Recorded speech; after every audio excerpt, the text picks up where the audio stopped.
Hello and welcome to World Oregon's virtual program. We are honored to have here today Ambassador Harriet Isom, who is joining us for a program entitled From Wheatfields to the World, Conversation with the Ambassador. I will be having a discussion with her, and we will be interspersing questions from the audience through the chat function. So I encourage you to ask your questions through the chat function, and Program Director Tim DeRoche will raise them at the appropriate time. I'm just going to give a short introduction of the Ambassador before we dive into the program. She was a career Foreign Service officer from 1961 to 1996, assigned to embassies in Asia and Africa. And during her last decade in the Foreign Service, she served as U.S. Ambassador to Laos, Benin, and Cameroon. She grew up on her family ranch near Pendleton, and then earned her BA in History and Government from Mills College in Oakland, California. She has a master's degree in International Law and Diplomacy from the Fletcher School of Law and Diplomacy in Medford, outside of Boston, Massachusetts. And post-Foreign Service, she enjoys her life back in Oregon as a gentlewoman farmer, writing and speaking on foreign affairs, traveling extensively, and participating in many volunteer activities at the local and state level, including serving as our former board chair, the World Affairs Council of Oregon, and a current member of the Board of Advisors. She has received several awards for Oregon Women of Distinction, and it's an honor to have her here with us today. So welcome. Thank you. Thank you for the introduction. So we were going to mention that you and I both were in the Foreign Service, and you joined under Clinton and Warren Christopher as the Secretary of State. And I joined also many years before you in 1961 when John F. Kennedy was coming in as president and Dean Rusk was Secretary of State. That meant most of my career was during the Cold War, and which ended about 1989-90. And you were just coming in 1993 after the Cold War. So we probably had a different vision of the world, and with those two differing entry points. Yes, we did quite so much. And so while I grew up in the Cold War, when I started in the Foreign Service, you're right, it was a couple of years after the fall of the Berlin Wall. And in that sort of odd post Cold War period where we were the only clear superpower. And it didn't last too long, of course, and now we're in a quite different world. So why don't we dive in? We'll talk a little bit about how you started out, where you can get to it to now, and some of the thoughts along the way. So you grew up in Eastern Oregon on a wheat farm. What inspired you to head towards the Foreign Service? Was that, I mean, that was somewhat of a rarity, even for folks in New York City. So what gave you the idea to take on this challenge growing up in Eastern Oregon? Well, my Foreign Service colleagues everywhere were always fascinated by the fact I came out of the rural sector, and I didn't think anything about it. I was supremely naive in thinking as I grew up that whatever I wanted to be, I could, in the good old USA, that's what I could be with a good education. Now, why I wanted to see the world, I think came out of my time period. I was in, first of all, my mother and my grandfather were so interested in international affairs. So they always had the radio on. It was radio in those days. And then we went through World War II, where, every day you were getting news from Europe or Asia or wherever our war was going on. And then after the war, as I was kind of coming up through the education system, we created the institutions for the post-war period, including the United Nations, So from very early in, I think when I wrote we had to write what do you want to be when you grow up, I was already writing that I wanted to work for the State Department or the United Nations. And so I went on from high school. I had a very good education. My parents, that was probably, they were the mentors of that era when women didn't do things like this, but they supported me, and I went on to I got a very good education. And by some miracle, I actually got in the Foreign Service. That's quite a story. Well, you mentioned went down to the Bay Area for college, and then went to Boston to Fletcher School. When you joined the Foreign Service, there were just a handful of female Foreign Service officers. Can you paint us a picture of what it was like at State at that time in the 60s? Well, joining the Foreign Service in 1961, as I did, I was part of what then was the State Department had, luckily for me, decided, I think about 1959 or 60, that they might try taking a couple of two token women per entry class of about 40. Now, they didn't call us token women. You can just see it in the pictures on the wall of the entering classes of that era. There were two women. And remember the attitudes in those days that women were going to get married. So their big argument about not taking you was you were going to get married and they will have wasted all of their training and so forth. And you will also remember that it wasn't until the 1970s that couples could join and be assigned together in the Foreign Service. In my era, if you got married, you had to resign. So there probably weren't that many women interested in joining in that era, but I was, because I was maybe different than other women. I did look to a career, and as I say, I was very lucky to have been chosen for a class, an entering class. And also, that was an era when it was very much a good old boys Foreign Services, I discovered. Most of the officers came out of the Ivy League schools. I think I was helped by, they had decided to do more geographic diversity. I think I was helped because I came from Oregon. And also, I just didn't have women mentors. I had to depend on some of my bosses. Some of my bosses were very helpful, encouraging, helpful, and others were just didn't like women and didn't want us in the Foreign Service and were difficult. So I had to find my own way as a woman in the Foreign Service. So as you were just starting out, Tim found something fascinating we wanted to ask you about. In Kai Bird's biography of Robert Ames, there's a footnote mentioning that before you joined State, you'd been in a junior officer training program with the CIA. So what was that like? And was that the road not taken, the best decision? Or maybe you could just share with us a little on that. Well, you found that footnote a little surprising. Yes, in that era, at the Fletcher School of Law and Diplomacy in the late 50s and early 60s, the CIA was out recruiting very, very hard in the universities. And when they came to Fletcher, they put up a good, what would you say, a good argument for joining the CIA, both on the research side and the overseas operational side. And so 4 of us from the Fletcher School of Law and Diplomacy, 4 of us women, we did take up their offer to join CIA.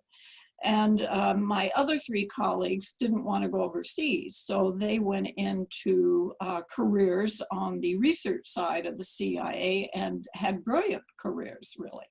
I was the one, I wanted to go overseas. So I went into the junior officer training program for the operational side overseas. I was the only woman in that class.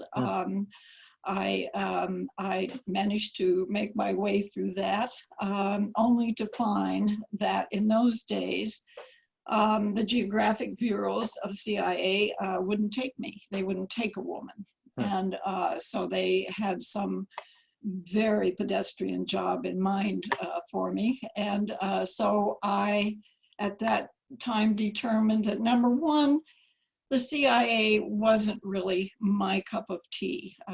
It's, you know, you have to do a lot of play acting and doing a lot of things that I preferred not to do. So I went ahead at that point and took my orals, my Foreign Service orals, and fortunately I passed.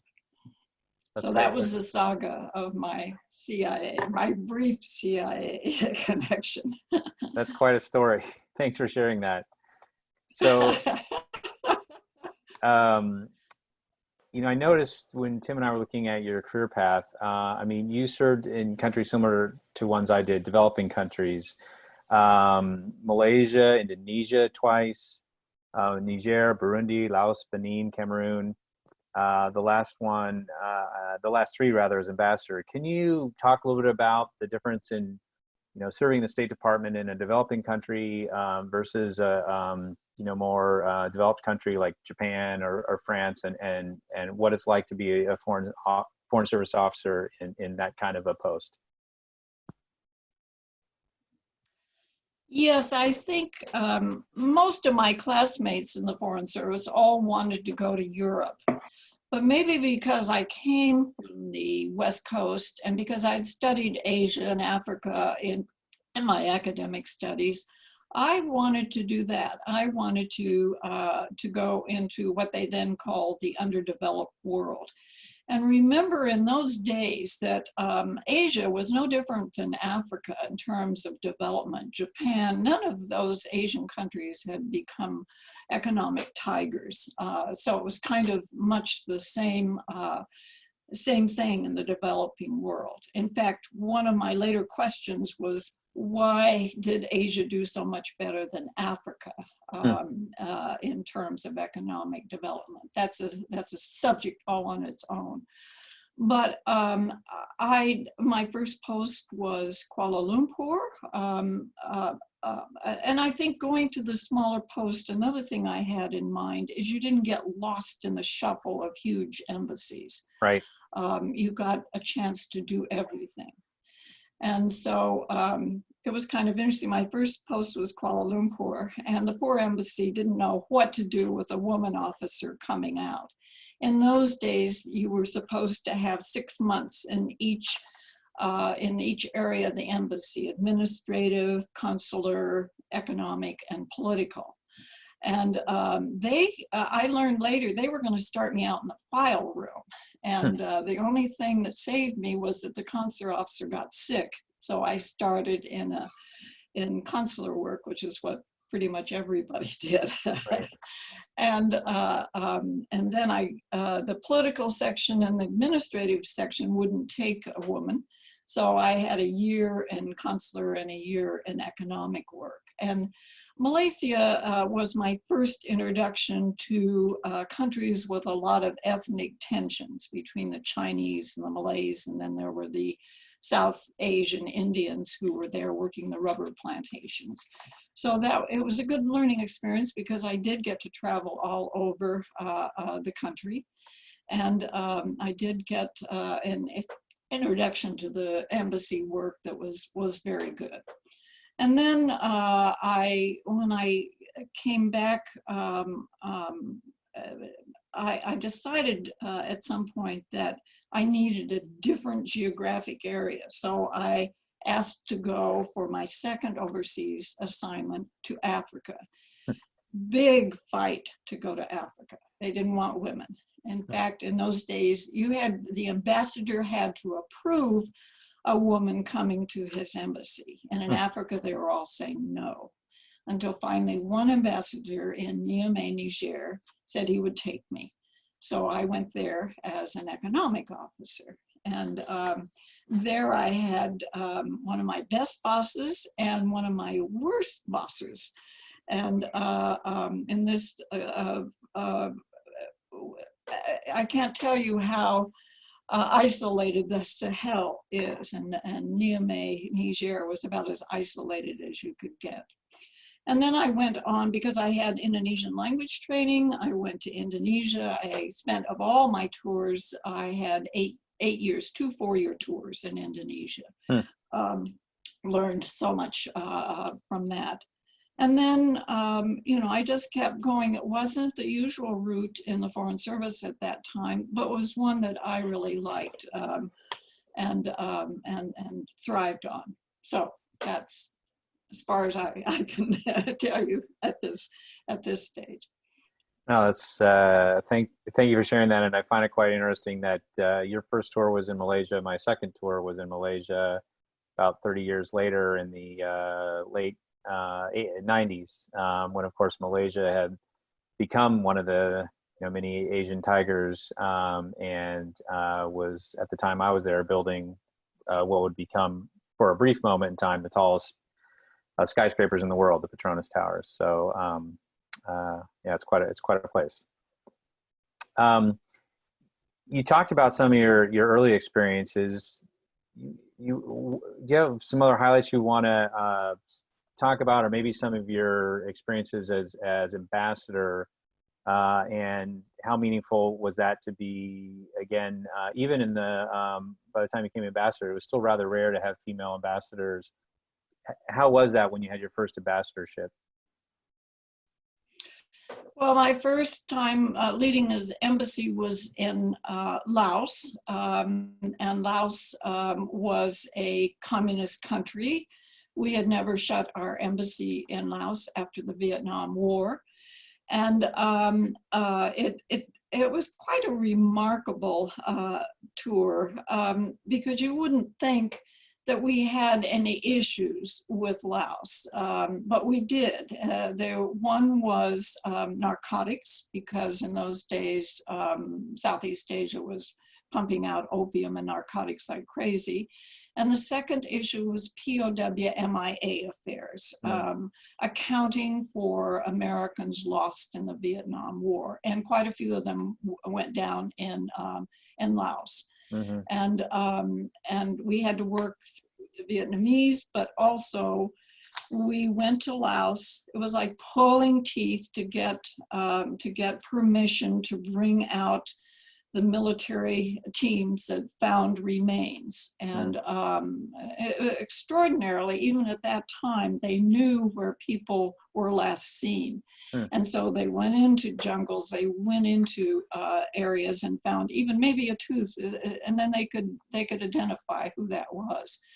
And that was quite a task. The Laos, it often was the favorite place for people to serve, because the Lao are so gentle and so friendly.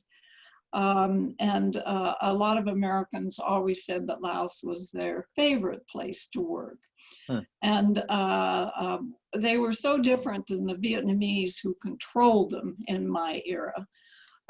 Because the Vietnamese have, while they don't like China, they have very much the go-get-'em ambitions of like the Chinese. But the Lao love all of they have a ceremony and a holiday almost every week, and they just like a far more leisurely life. So they had what I called a philosophy of a kind of a resistant policy, what I call the yes philosophy of resistance. Whatever the Vietnamese told them to do, they said yes, and then did nothing. And eventually looked at how successful Thailand, its other neighbor, was doing. And eventually, as I was leaving, my last 6 months, Laos opened up its borders to Thailand, and suddenly tourism started. All that started towards the end, and they started letting me travel, because most of my tour I could not go out of the city without permission. So that was that was an interesting and not easy post in terms of dealing with that regime, but it had its rewards. Yeah. Then when I was named as ambassador to Benin, I kind of dreaded going to another communist country. And in Benin, we really didn't have the same issues that we had in Laos. So I bought a lot of books to take and to spend my time there. Well, just showing that you can never know what is going to be your best tour. Benin turned out that way in terms of what happened. During my time there, it went from a Marxist military dictatorship to a fledgling democracy with an open economy.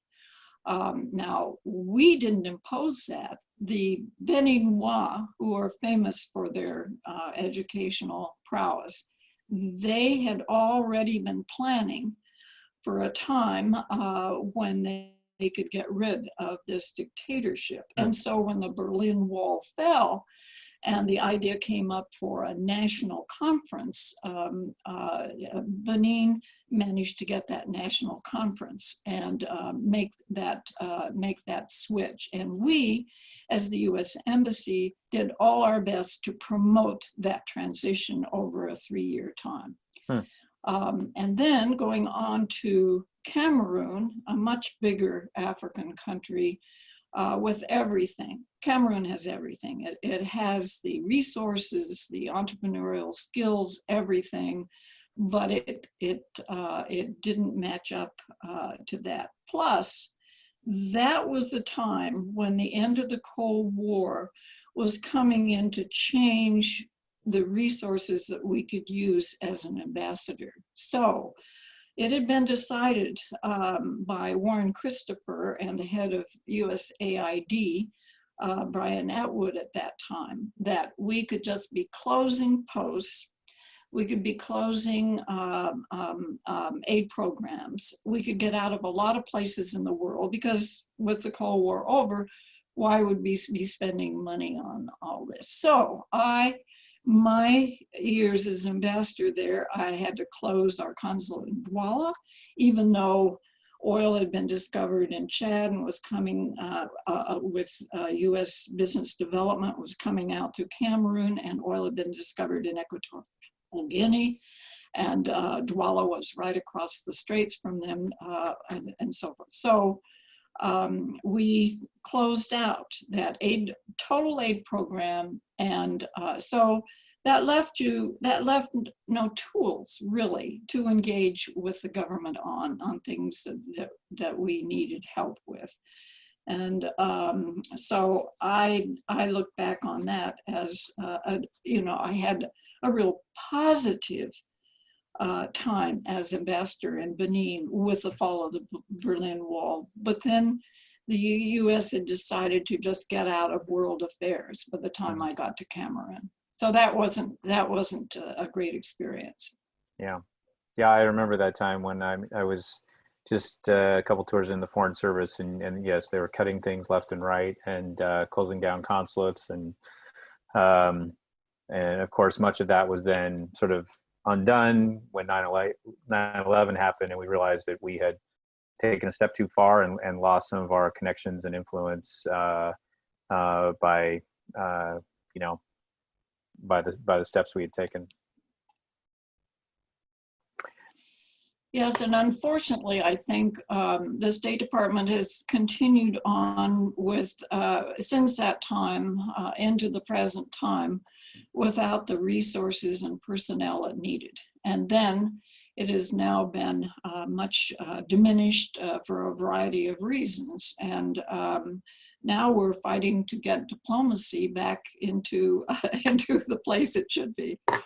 Yeah, and in fact, on that note, what are your thoughts on the current state of play of the State Department under Secretary of State Pompeo? I mean, he seems, reluctant to try to lead any kind of allied or global cooperative effort in this current pandemic and recession. I mean, maybe could you comment what your thoughts are on that, and what the State Department is or is not doing? Well, I have been stunned and so unhappy by our failure to take leadership in this pandemic. It almost seems unbelievable that the United States is not doing this. We've always stepped in, whether it was to, George H.W. Bush getting the coalition for the invasion of Kuwait and Iraq, or whether it was for George W. Bush's fight against AIDS, or Obama's fight against Ebola, or any number, or if there was a little kick up of some place in the world that needed attention. We were there. We were there to help with the diplomatic solution, not necessarily to solve it, but to manage it, and to keep it within an international setting. Now we seem to have gone, instead of taking the leadership, we seem to be in a sense of America first, a kind of zero-sum policy. We win, you lose. We aren't gathering nations together to tackle all these things at once. And I was looking at some history. When you look back on after World War I and that flu epidemic came in, of which we evidently did nothing to organize a worldwide approach. Think of the things that came in its aftermath, an economic collapse, a beggar thy neighbor kind of trade policy, revolution in Russia, civil war, the real rise of authoritarianism, particularly in Nazi Germany, and ultimately we were into World War II. So it's not that history exactly repeats itself, but it's a lesson that comes when America isn't there in the leadership. And so I'm all for hopefully that that our administration will start taking some world leadership positions on this. I don't know how you can battle a pandemic unless you do, and we have many things that need to be discussed on a worldwide basis. Yeah. So that's my 2 cents on how I feel about it. I should say that there are analysts who are feeling that maybe we have reached a point for what they call the Suez crisis, which was the time when Great Britain ceased to have any world leadership role anymore. Mm-hmm. That was when Eisenhower stopped Britain and France from invading the Suez Canal and reestablishing a colonial regime there. Have we come to that point where we are going to lose our leadership role in the world? And that frightens me, really. I don't know even how we can go on unless we reestablish our leadership. Well, I'll note that WorldOregon will dive into some of these questions a little more to next week. On April 21st, we're going to have a program specifically about the COVID-19 and facts and fiction, and talk a little bit about that. And then you were referring to the pandemic of 1918, 1919. We're going to have a program on the 23rd diving into that and what we can learn from that. So I just thought I would mention that because it would follow up on some of those prescient points you made. So then, one of the things that have come up is, whether this is something done through bilateral diplomacy, through, U.S.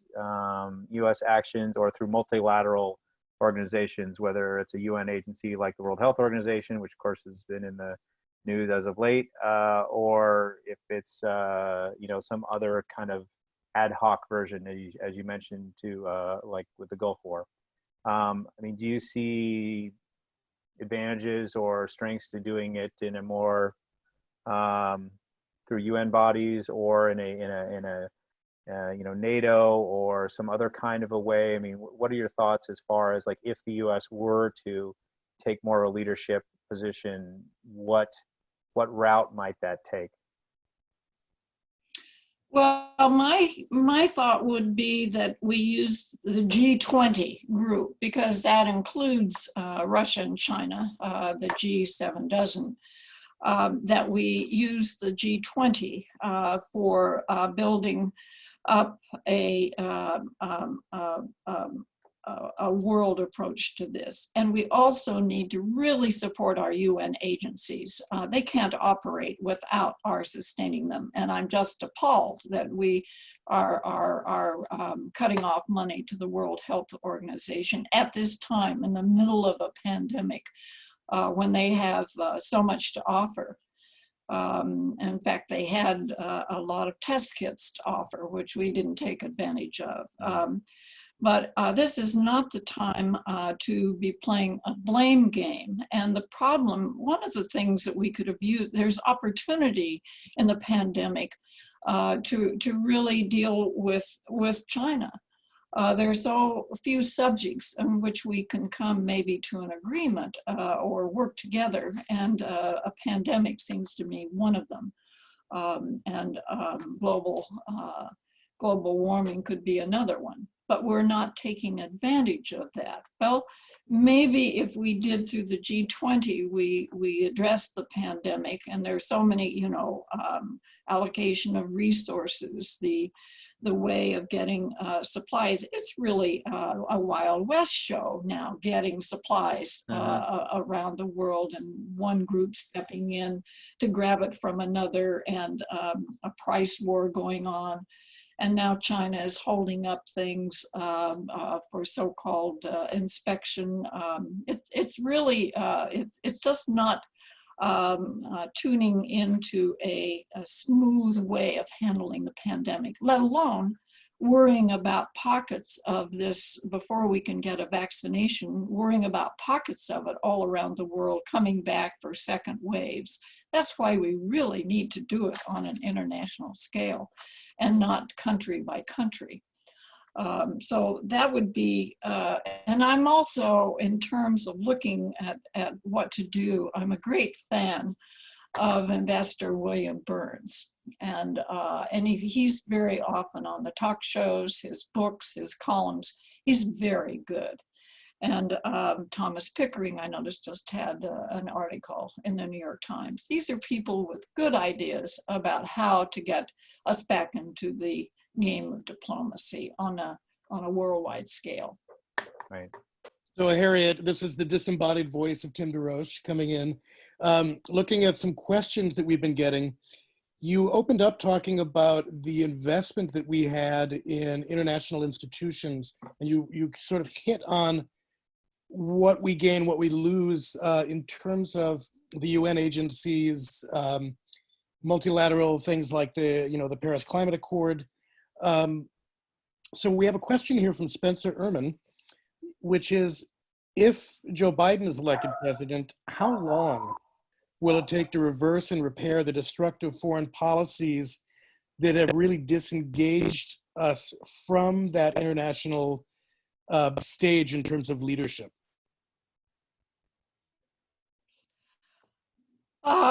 Boy, a hard question to know the answer to, because there have been so many, since all these institutions were set up after World War II, there have been a lot of other things happening in the world, and that has to do with globalization, and which produced good things like a very drastic decrease in poverty in the world, but also an ignoring of the middle class and others who have not benefited from it. So we have, and then there's such a tendency now towards, first of all, authoritarianism, use of the pandemic for their own ways. We have all the things that go with the technology, GPS following. We have issues like that to look at. It's a fantastic challenge for any new administration, let alone a continuing one. So you know, it's really going to take hard work to get things back into a scene where we still can have our global peace, and we can still trade, and we can still work together on world problems. So I don't know whether I've answered your question, but I think it's a very daunting task for anybody who becomes the next president of the United States. Great. We have also a follow-up from Spencer on this, because you talked about a lot about the Cold War. And having served through the end of the Cold War, do you think that the demise of the Soviet Union was inevitable due to its own internal deficiencies, or as some of the mythology likes to frame it, did Reagan actually bring it all about? Oh, I see what you mean. I think it collapsed. I think the Soviet Union collapsed of its own problems. And because if we remember, I remember when President Reagan was, you know, he was starting all kinds of new military programs because he still thought the Soviet Union was terribly strong. I think it was much the internal contradictions. That's my personal opinion. I'm not a Soviet expert, but from what I've been reading about it. And again, I would refer to Ambassador Burns's book, because he talks about that era when he was involved in that diplomacy. And I've thought that he gave a very good analysis of that time and the rise of Yeltsin and Putin and so forth. Ambassador, can you talk a little what your advice might be to either someone in the audience who's interested in possibly joining the Foreign Service, or if they have a friend or family member who has thought about that, you know, what they should be thinking about doing, and would you recommend it in this day and age of joining the Foreign Service? Well, we've had, I'm sorry to say, a big drop-off in interest in the Foreign Service, but I think this is actually a very good time for those coming in, going on from college, to think about the Foreign Service, because we need really good people to build our diplomacy back up. As you know, so many of our senior diplomats have been fired or left, or there are vacancies, there are all kinds of things. So the next administration, whoever they are, really should be building back up, encouraging people to go into the Foreign Service. Now, one of the things I learned when I was looking at joining the Foreign Service, of course, you have to take a written exam, and the next one is May 30th. That you can sign up for. But it looks like nowadays you have to pick your, what we call cone, or your specialty, in advance of taking the test. We took a general test, which in many ways I think is better. And also just having, I found that having skipped around in various of my assignments, that that was better to be a DCM, a Deputy Chief of Mission, and an ambassador later on, because I had some knowledge of the other functions of the embassy. So I'm not sure that I agree with this new policy of people selecting their specialty before they even take the test. But that's the way it is right now. So you have, in addition to what the four that we have, you now have public diplomacy, the old USIS, United States Information Service. You can also opt for that fifth category too. Right. So yeah, I do encourage it. I do as well. When I talk to, and I talk to students quite a bit, or parents who have questions about their students. What I usually advise is that people interested in this talk to multiple sources of information and get a sense of it, especially ideally talking to someone who's currently serving, which of course neither of us are at the moment. One good opportunity for this, Tim was just reminding me about, is on April 28th, there's going to be a virtual information session with the U.S. Department of State diplomat in residence for the West Coast, Micah Schweitzer-Bloom, who is currently down at UC Berkeley. We've done some in-person programs with her. She's fabulous, with Global PDX and some other partners here, Portland State, UVO, some of the other universities. So we will be promoting this on our Facebook page. It's coming up on April 28th.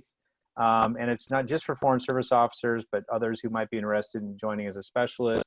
What many people may not realize is the State Department has its own security service. It has doctors, nurse practitioners, information technology specialists. There's a whole host of very interesting jobs in addition to the traditional diplomat like you and I were. And so, like I said, April 28th, and we will promote that through our social media coming up. So that's a good opportunity for those listening. Keep an eye out for that in our e-newsletter and or social media. Can you talk a little bit about being a liberal arts major and then going into foreign service? I know there's been a lot of debates lately about should someone get a liberal arts degree or more pre-professional degree. I mean, you did a similar route to what I did, which was a liberal arts undergrad and then a master's degree focused on specifically international affairs.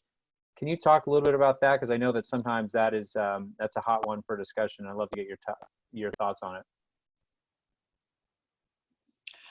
I very much support having, in whatever specialty you have, that the liberal arts be part of it, because I think the education that I got at Mills College and at the Fletcher School, they taught you how to think for yourself. I remember, they really came crashing down when you said, well, they say. Well, who is they? And why do you think that's the right answer? So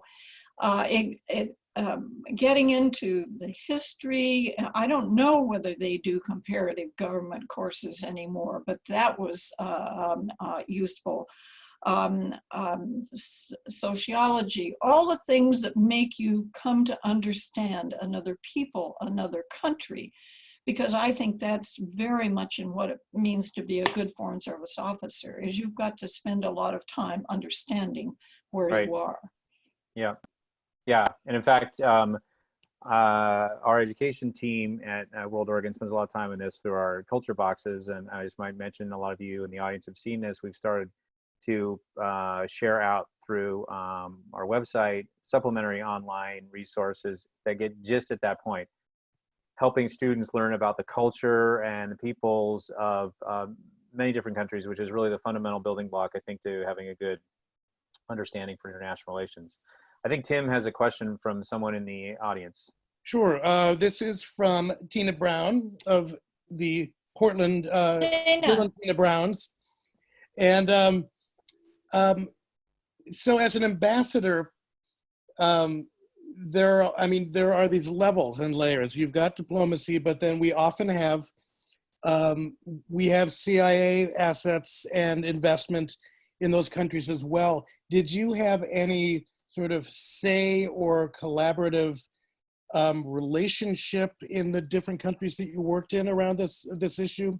And was it a complementary relationship most of the time? Well, it goes back to sometimes you're having to spend as much diplomacy within your embassy as without. It goes back to the time of when President Kennedy came in. He put out a directive that the ambassador of each embassy was the head of the country team.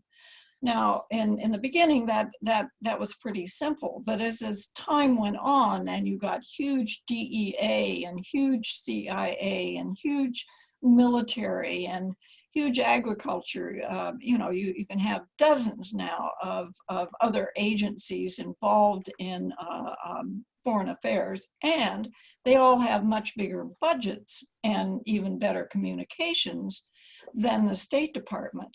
So you really had to work at, you usually had a country team meeting every week in which everybody gathered, and you did your best to keep, well, for one thing, you had to coordinate all of this into the general foreign policy of the United States government towards that country. Sometimes you had heads of other agencies who didn't want to cooperate.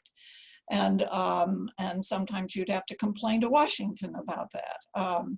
But most of the time I found I was in, you know, smaller embassies and not dealing in the harder ones. But I found that you just worked on it. You worked to sound out your differences and come back to the whole.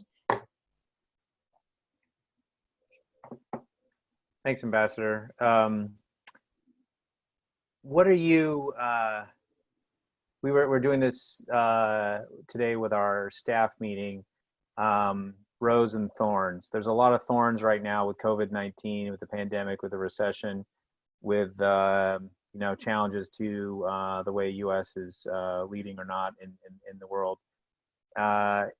What might be a rose that you would look to go along with those thorns? What makes you optimistic in this challenging time? I think it's helpful for our audience to have you know, positive things to look for in the midst of all these challenges. Oh, I think we can. We have to keep some optimism. That's what we Americans do best. And when we really put our mind to it, we can come into it. I mean, one of the things you're finding is a lot of innovation in terms of coming up with ways that we can meet the scarcities that we found in our own country of the materials that we need. And then if we got diplomacy back where it needs to be, then I think we would get a lot of innovation of how to tackle world problems. There was one thing we might have learned already from the European states, who instead of having a huge exit from employment, they paid businesses to keep employees on. And so they don't have the huge unemployed millions that we now do. So these are things that we can learn from each other. One of the things I learned in the Foreign Service is more heads are better than one. And there isn't a single person who comes up with the solution. It's really putting the team together and thinking as innovatively as you can. So we can do it with the right leadership. Well, I think that's an excellent way to end this fun conversation. I really want to thank you for your time and your insights. Speaking candidly, thank you to our audience for the fabulous questions. Again, it's been wonderful to have you be part of this. I would encourage those in the audience to, you know, check out our newsletter on our website. As I mentioned, we're having our next two programs will talk on related themes. On the 21st, Fear, Fiction, and Fact, COVID-19's Origin and Spread, on April 21st at noon, and then on April 23rd at noon, what we can learn from the influenza pandemic of 1919. Tim is hard at work putting together some great future virtual programs. Stay tuned for those. As I mentioned, our supplementary online materials are also available on our website for educators and for parents who are thrust into the job of being an educator. I would encourage you also, if you are able to consider giving a donation to help offset the cost of running programs like this for World Oregon. As you can imagine, it's a challenging time for many organizations, including World Oregon, without being able to have events in person. And we appreciate those of you who are renewing your membership or donating. So, Perjo, if you haven't had a chance to do that, please consider doing it. It's a huge help to us. Again, thank you all for joining us today. We look forward to seeing you on future programs. Ambassador, thanks so much for your time. Everyone, please stay healthy, and we'll see you again online next week. Thanks, Derrick. It was fun. Bye-bye. Thanks. Bye.